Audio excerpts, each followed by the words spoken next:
After installing the SystemOn software, get started by connecting to your Shure devices. Before beginning, you'll want to have a full list of IP addresses ready for your Shure devices. Especially important are those on a different subnet than the computer. Contact your network administrator if you don't already have this list.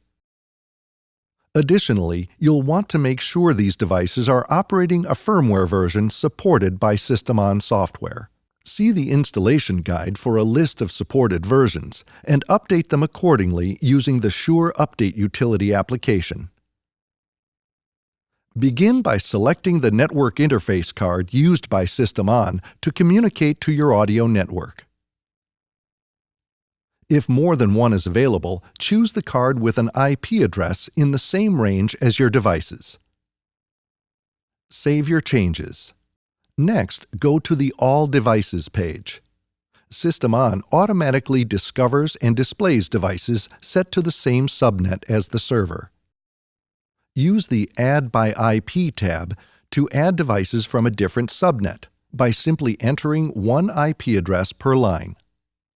Or you can import a full list of IP addresses by selecting a .csv or text file. You should now be able to see all of your Shure devices from across the network.